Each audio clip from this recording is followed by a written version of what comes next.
बिस्मिल्लाहिर्रहमानिर्रहीम। अज़ीज़ तलबा अस्सलाम वालेकुम। आज से हम पार्ट 2 मैथ स्टार्ट करने जा रहे हैं। पार्ट 2 मैथ में टोटल 7 चैप्टर हैं, जिनमें से जो फर्स्ट 3 चैप्टर हैं वो कैलकुलस से रिलेटेड हैं, ठीक है। और जो नेक्स्ट 4 चैप्टर हैं वो एनालिटिक ज्योमेट्री से रिलेटेड हैं। तो हम सबसे पहले जो 3 चैप्टर हैं उनका आगाज़ करेंगे। तो 3 चैप्टर का आगाज़ करने से पहले आज हम इंशाल्लाह ब्रीफ करेंगे कि कैलकुलस है क्या और मैथ में कैलकुलस का रोल क्या है। तो सबसे पहले देखते हैं कैलकुलस की डेफिनेशन क्या है। जी, calculus is a branch of mathematics that involves the study of rate of change. Rate of change क्या है और कैलकुलस ने मैथ में रोल क्या किरदार अदा किया है, इसको हम चंद एग्जांपल से देखेंगे। और इंशाल्लाह अगर आप इस वीडियो को लास्ट तक देखेंगे तो आपको समझ आ जाएगी कि कैलकुलस की मैथ में कितनी अहमियत है। जी, तो रेट ऑफ चेंज से आगाज़ करते हैं। रेट ऑफ चेंज का मतलब क्या है? जो यूनिवर्स है ये constantly moving and changing universe की बात हम कर रहे हैं। यूनिवर्स जो है वो हमेशा से मूव कर रही है, चेंज हो रही है, रेस्ट की हालत में बिल्कुल भी नहीं है। तो कैलकुलस का जो मेन मकसद है वो है जो चेंज हो रहा है उसकी पैमाइश करना, ठीक है। No objects like atomic particle to stars are always at rest. चाहे एटम हो, एटम के पार्टिकल हों या यूनिवर्स में बड़े से बड़े स्टार्स हों, कोई भी एट रेस्ट में नहीं है। ये सब क्या हैं? In motion. इनकी मोशन को पैमाइश कैसे करेंगे ये सिर्फ हमें कैलकुलस ने बताया है। कैलकुलस के मज़ीद हम पॉइंट डिस्कस करते हैं जिससे आपको पता चल जाएगा कि कैलकुलस की मैथ में इम्पोर्टेंस क्या है। विदाउट कैलकुलस हम सिर्फ we can calculate only length of straight line.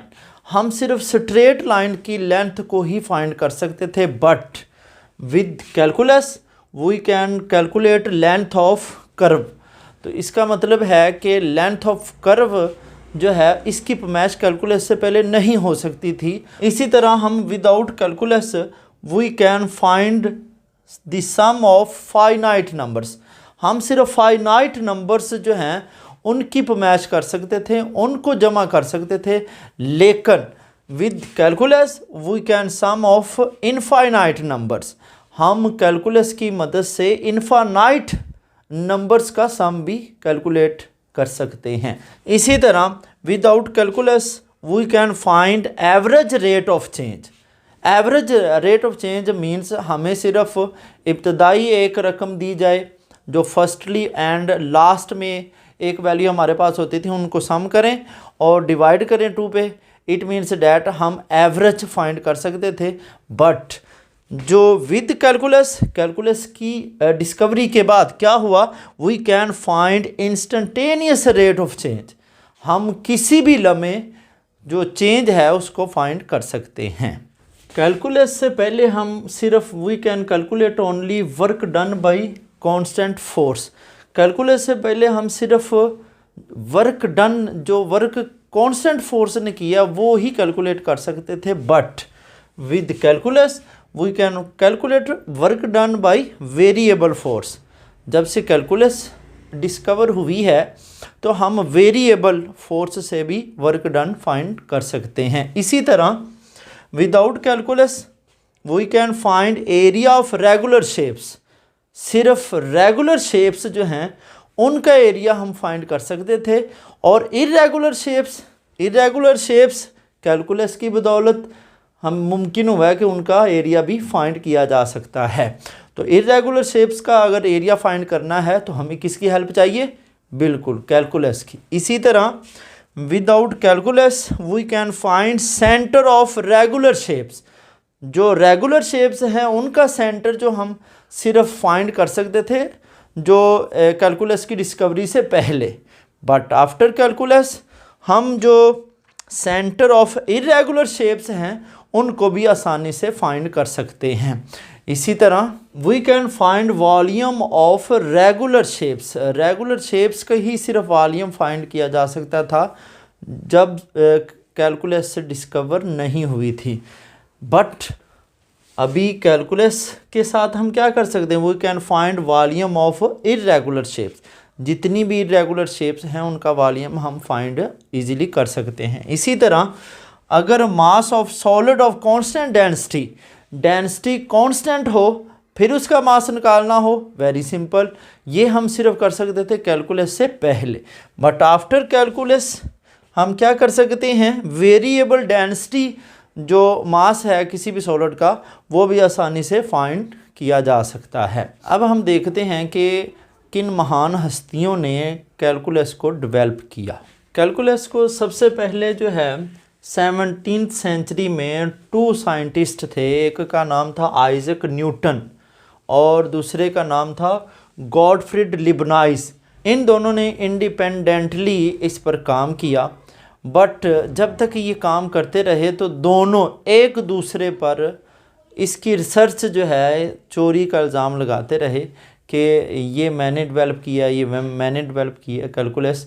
लेकिन बाद में पता चला आज की तारीख़ में कि इन दोनों ने इंडिपेंडेंटली काम किया था और इन दोनों का नज़रिया बिल्कुल अलग अलग था, बट दोनों के मीनिंग सेम थे।